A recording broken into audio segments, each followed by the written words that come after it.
if you don't want to be called Nazis, stop doing. You're called an You've been called an anti-Semite more than anyone else's table. Yeah. And people would sit there and no, by me, I never called you an anti-Semite. Okay. I mean, I'm not sitting here saying I'm a supporter of the Palestinians, so I'm used to it. Yeah, I hope your beeper doesn't go off. The thing is that you just say I should die. You should not. No, did you just say I should be killed? No, I did not say that. No, I did not say that. Hold on. Did your guest just say I should be killed on live TV? I said I hope you don't. Let me just stop. You said you hope my beeper doesn't go off. Because you said I'm a big supporter of the Palestinians. Hamas. Guys, let me stop. Palestinians. Are you? Am I what? No, of course I'm not. I apologize. Are you a racist, violent person inciting violence against Ryan? That's disgusting. That is completely. Then I apologize. Good job, CNN. Let's have first block say the Muslim guy should be blown up. I apologize on TV. Don't say then. I apologize. I am so honored to have Allison Gill on the show today. She's a fellow vet, used to be a senior official at the VA until she was driven out. I think a lot of people know the story behind the Mueller, She Wrote podcast. She is now the co-host of the Daily Beans. And I've been, I'm a huge fan, Allison. I think you know that. But the last two episodes got me thinking about something that I haven't really considered during the entire course of this campaign, which is that politics for MAGA has become a joke. It's become a punchline. And you match that realization with the idea that cruelty is the point, which Adam Serwer pointed out way back in 2018. And it all sort of starts to make sense. We began this episode intentionally with that awful clip from CNN. And you guys deconstructed that really well on the last episode, better than I've heard. Can you talk about how, I'm going to air quote this, comedy has been a driving force in shaping an ethos on the far right? It's really kind of weird. Yeah, I'm glad that you put comedy in air quotes. As the great George Carlin has said, and many others have said, you don't punch down in comedy. And I don't mean that to say that somehow everyone that these MAGA insult comics are going after are below. I'm saying that when you punch down at marginalized communities and you other people, that is against the cardinal rules of comedy. Self-deprecation is great. And punching up is great, but when you're among people who laugh and appreciate the fact that you are insulting others, then you're in a room full of racist bigots. And there's just no other way to put it. And by the way, he bombed in a room full of racists, Tony Hinchcliffe. So that doesn't say much about his actual comedy. And it's because he's using tropes from 1976, like at least if you're going to do racist comedy, come up with some new material. But it's bad. And the cruelty is the point, like you said. And when Gerdusky went after Mehdi Hasan on that CNN panel, it was just so shocking and jarring that what's odd about that is that we shouldn't be shocked and jarred anymore, but they just keep pushing and extending the cruelty of their comments. I'm glad you called out the shock value of that insult that he leveled at Mehdi Hasan, because I think in their circles, a joke like that is not shocking.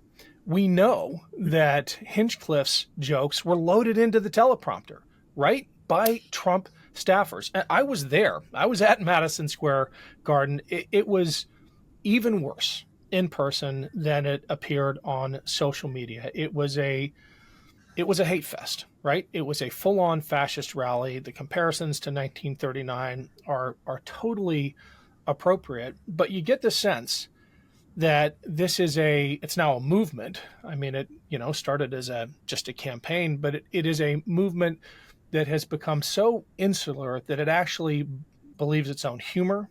It doesn't realize how the rest of us see it. And I think it's going to be its undoing come November 5th, but hopefully it's going to undo the whole movement. Yeah, well, that's how cults work, right? You get them in, and then you get them to a point where you can't tell them they're in a cult because they dig their heels in more. And then you hit them with the concentration camps and the Puerto Rico is a floating island of garbage comments, and they're all in because nothing you can say will make them abandon their leader. And so, I mean, that's how cults work. And this is a cult of personality. And that's how fascism worked in Germany, starting in the 30s. And we would be remiss if we didn't learn those lessons without having to go through it ourselves. I mean, the choice seems very obvious to folks like you and I, but to people who are in that MAGA cult, they're like, oh, this is what I'm supposed to believe now, and they just go right along with it, and they really like hurting other people. Yeah. You know, these are the Milgram experiments and the Stanford University experiment. These are folks who now enjoy hurting others, and that's just shouldn't be what our politics is about. I was interviewed by a couple foreign journalists. I was really surprised and impressed by the size of the foreign press at the Madison Square Garden rally, but it was a conversation with a German reporter that really stuck with me, because when I said 1939, he had this look in his eye, and I actually stopped and I said, what's that about? And his response was basically, we know what happens, right? We know what happens when a society devolves. But in terms of American history, this kind of thing is really anomalous. I talked with Alyssa Slotkin on the show a couple days ago, who pointed out that successful political movements in America are almost always expansive in their appeal. They are almost always hopeful and optimistic, and they have a vision of America that is genuinely patriotic, not performatively patriotic, right? It's the kind of patriotism that wants to make America live up to its ideals and not revert back to some America that never existed in the first place. And in a way, that does give me hope, because it suggests that MAGA isn't a growth movement. Like, it's only going to shrink. I see you nodding. Do you know what I'm getting at? Yeah, no, I totally feel that. It's got an end point, right? Like there's a point where no more people are going to join into that movement, which is why I think they always want us to have babies, so that they can add to. That's the only way to add to their movement, is a fresh, clean slate. And young people, which they're not going to reach, because Gen Z, I mean, man, the most amazing statistic that I think is one of the most impactful of our lifetimes is that, with Gen X, about 6% of us identify as LGBTQ+, millennials, about 10 to 12%, Gen Z, 1 in 5, 20%. And you're not going to be able to win the hearts and minds of a generation like that with this kind of hateful rhetoric, especially when they are prime targets of it. But, America we're the new kids on the block as far as democracies go. We're the noobs. We're the babies. And so we haven't gone through these things like Germany has, or like Ukraine in 2016 was looking at us like, well, you aren't familiar with Russian disinformation tactics? Are you new? And we're like, yeah, we are new. Haven't been saddled with this for centuries. And so I really hope that we don't go about having to learn our own lessons the hard way, because it could mean the end of the experiment, Yeah, it could. I do put a lot of faith in those young people, probably too much, in the sense that it's an unfair burden to place on them, right? We need to pull our weight a lot better. But I also get this sense that the MAGA movement feels like this is their last chance. This is their last chance to win, because if they don't change the rules now, that generation is going to destroy them.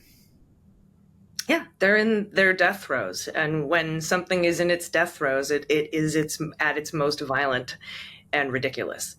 And that's why we're seeing what we're seeing. The Republican Party likes to destroy itself once every 60 years or so.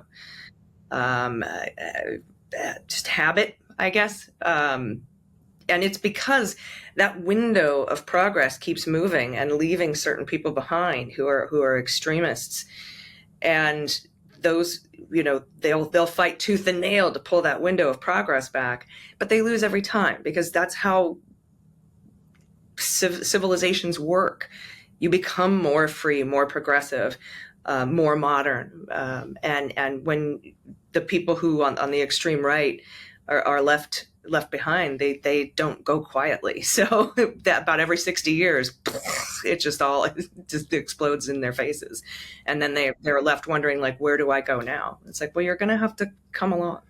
Do you think there's a possibility for a reinvention of the Republican Party, or is something new going to have to emerge from the ashes? I talked to a lot of former Republicans. Rick Wilson is really thoughtful on this stuff, and Rick's analysis is that the two main legs of the stool are gone, and the third one standing is religious fundamentalism. I don't know how you build a party on that. The other two, of course, were foreign policy, conservatism, and economic policy.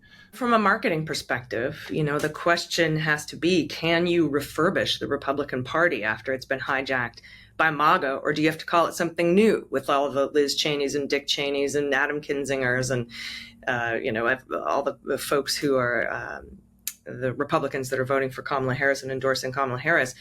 Do you just form a whole new party, push out Republicanism, call it something new, or do you try to reclaim the Republican Party from the MAGA wing and separate it that way? I am not a marketing major. I don't know the best way to go about this. Tylenol survived their big, problem in the 80s. I think they need to hire a really good PR firm and act like they're a brand and figure out whether they need to create something new or reclaim the old. But they're going to have to do something. But I think that there is a chance for us to get back to being able to argue with Arnold Schwarzenegger about his ideals of fiscal responsibility, or to talk to Liz Cheney, to have those arguments and discussions again once we're finished saving the republic here. Then we can go back to our corners and argue, but you're going to have to create that party. And again, I don't know if they're going to be able to call themselves Republicans anymore if that name is just too tarnished with, I don't know, garbage. Yeah. By the way, breaking news, Arnold Schwarzenegger a couple minutes ago just endorsed Kamala Harris for president. So yeah, that's what I was referring to, his long endorsement that he wrote. There's some things in there that I strongly disagree with. Me too. But in the spirit of having a robust debate and the fact that our republic needs at least two viable parties to survive, we don't have another one right now. But I feel one is forming with the hundreds and hundreds of Republicans who understand the assignment during this election, so that they can continue to go forward with a fresh new party. Again, I don't know what you call it. That's a marketing decision. But we need to have those robust differences. But the differences can no longer include hatred and othering and bigotry and fascism and like autocratic ideas. Those aren't viable in a healthy a democracy or constitutional republic, whatever you feel like you want to call it. To not you, but everyone likes to seem to argue over that. But regardless of what you call it, it is what it is, and we need two viable parties, and we don't have two right now. But I feel one is emerging. I want to interrogate that a little bit, because a rebranding is certainly needed, but it doesn't address the problem of the millions of MAGA diehards, a majority of the party now, by any reasonable analysis. My overriding feeling leaving Madison Square Garden was deep sadness that so many of my fellow Americans have fallen for it. And also fear. I wasn't afraid in the moment, because I think they are saving their violence for after the election, but I was afraid for our country and what it will take to convince that many people that Kamala Harris is the legitimate president. I don't know how we solve that. I don't think a rebranding solves it. What do you think is going to happen? Well, what would be great is if some social historian went back to look to see what percentage of the Republican Party was still hanging on when it destroyed itself, when it was successfully removed from or changed. Right now, they like to say that they are half of the country. They aren't. They're about 19% if we look at the actual numbers, because they'll say, well, like, for example, my demographic, 53% of white women voters voted for Donald Trump in 2020. But that's 53% of white women voters. And so the percentage is actually much lower. But they use those numbers to say half the country is on our side. It's not. It's down to about 19%. Is 19% low enough for them to end up in the dustbin of history, or are we aiming for 15%? Like, what's the I would love it if some social historian or brilliant PhD in civics would look to see what number we have to get down to in order for it to not be a viable party anymore. Maybe we're not there yet. Maybe it's going to take a little more time and a little more engagement and involvement of upcoming Gen Alpha to make it, down to a, what did Norquist say? Small enough to drown in a bathtub. That's right. But not, that's a metaphor. I'm not trying to, say that we should you're also literally quoting do that. Norquist, so. Yeah, the idea, right? The idea of MAGA. It's small, but is it small enough to leave behind, or do we still have more work to do? Yeah, well, I think we certainly have more work to do, and more potentially than any other country facing a similar situation, because one of the other differentiators But we always have more work to do. One of the things that makes our challenge unique, and it's going to get really dark here in a second, that differentiates us not only from other countries, but from periods in our own history, is the ubiquity of guns, and just how easy it is for a political movement in this country to turn violent, to atomize, to wreak havoc on a scale that is in no way reflective of the movement's actual size. This is kind of the subject of the Midas Touch film, Against All Enemies. This is what we're most afraid of after the election. And it's why they're called the 3%ers. Yeah, that's exactly right. Because you only need 3% of a population to overthrow the government, according to... Yeah, and correct me if I'm wrong, but that's an allusion to this disproven idea that during the Revolution, the American Revolution, it was just 3% of the population that were super patriotic and won America its freedom. That's what they're referring to, right? When they throw the Roman numeral 3 on their chest, when they do the cosplay thing with their body armor and ARs. Freedom from a tyrant who was immune from criminal prosecution. Right. Yeah. The dissonance is, that itself is punchline worthy, except that our democracy is on the line. So it's tough to laugh about, even though the absurdity is kind of funny. Do you have post-election predictions? Post-election predictions? Yeah, my big fear is the interim between the election and Inauguration Day, because you can see the groundwork being laid already. I think Madison Square Garden, that rally was not a celebratory occasion. It was not a joyous event. It was the kind of thing that was designed to provoke and incite the most extreme elements of that base. So when called upon, they will take to the streets. Yeah, that's all that was. I tweeted about that too. This is obviously not a bid to win the hearts and minds of voters and voting blocks in key swing states. It was to stoke political violence, potential future political violence. I think, it's hard to know what the feds are doing because they don't tell us. what they're doing. Nor should they. But there are Democrats in Congress who are vigorously doing tabletop exercises on this. And even Jamie Raskin was like, I don't want to tell you the details because I don't want to give anybody any ideas. But it's pretty dark stuff that we're gaming out. So I think we're far more prepared than we were in 2020 and for January 6th, 2021. But when Mike Johnson at the rally at Madison Square Garden, and Donald Trump gives him a wink and a nod and says, we've got a secret, that's where I start thinking about the post-election things in the House. What will the Republican, they still have a majority in the House until January 3rd, if we win the House back.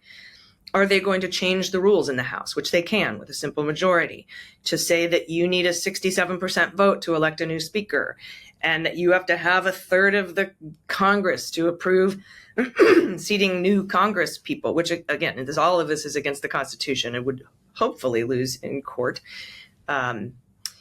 What are their plans to prevent the peaceful transfer of power? What are their games? Do we have some FISA warrants out right now trying to figure out what they're communicating about in order to stop this? And how constitutional is that? It's frightening. I don't know what they have planned, and it's hard to imagine because and you and I have tried to predict what the Republican Party or Donald Trump is going to do, but we don't have cold, dead fascist hearts. So it's hard for us to imagine it. Like if you've ever seen a movie like Human Centipede and you're like, who thought of that? What sick person thought of that? Because that would never occur to me. Yeah. That's how I feel like what they're trying to game out for this particular election cycle. But then they're doing all the regular stuff, filing lawsuits, saying that ballots are being ripped up in Pennsylvania when that didn't happen, which is a lot like what happened with Ruby Freeman and Shay Moss down at counting the ballots in Georgia. They're going to do a lot of that. They're going to file a lot of lawsuits. But the legal team that Harris has in place, that Biden started, is twice the size of our legal team in 2020. And they've got folks like Mark Elias of Democracy Docket. All those people are on our side. We raised $1 billion. Right now, the Save America PAC is $3 million in the red. So I don't know if these lawyers that they're hiring to file all these lawsuits are working pro bono, but that's against the law. And I think we're going to out-money them and outsmart them on the legal front. But I am very concerned about the physical, what they're physically going to try to do. It's Ken Harbaugh. Need to take a quick break here because I wanted to let you know that I have finally decided to take the plunge and figure out social media. The Ken Harbaugh Show is now up on TikTok and Instagram and Reels and Threads. I've got a great team pulling all this content together. Please check out the links in the show notes and follow the Ken Harbaugh Show pretty much everywhere. Thanks, as always, for the amazing support. None of this would be happening without you. I have been a part of a couple of those tabletop exercises that you referred to, and the thing that alarms me after every single one is that the blue team, the Democratic team, the first question they always ask is, what's our legal response? What is our ethical response, right? What can we do within the bounds of the law, which should be like the parameters, right? On the red team, they don't have that consideration at all. It's like, what can we do right now and deal with the legal ramifications afterwards? And that's not something that our system is equipped to address. It assumes that government operators are either going to act in good faith or at least in fear of consequences of the law. But that fear of consequences, because of the behaviors of President Trump and just the politics as a punchline approach to politics, that fear of consequences isn't what it used to be. Well, that's just it. Everybody wants Biden to wield his new immunity. But in order to wield criminal immunity, you have to commit crimes. Right. And do we really see Joe Biden committing crimes? it's also antithetical to buck democracy in order to save it, which again puts us at a disadvantage practically because we are rule followers over on the side of actual side of law and order. It's what allowed Bill Barr to land the plane of the Mueller investigation and prevent any obstruction of justice charges from being filed.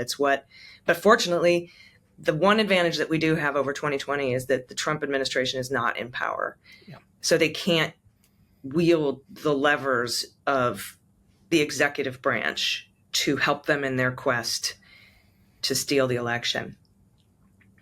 But I'm very positive about our chances to win this election.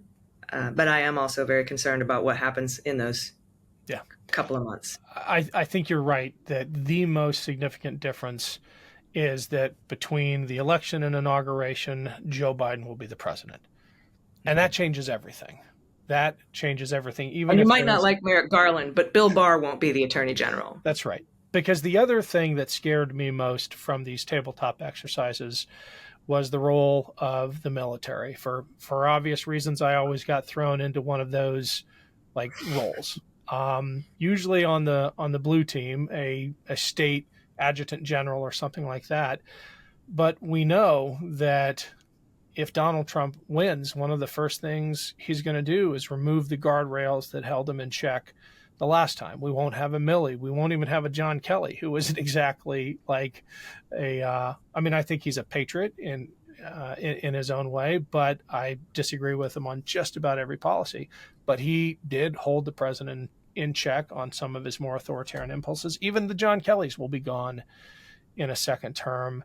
No, you'll have General Flynn and Kash Patel. That'll be who's in charge of the Pentagon. Right.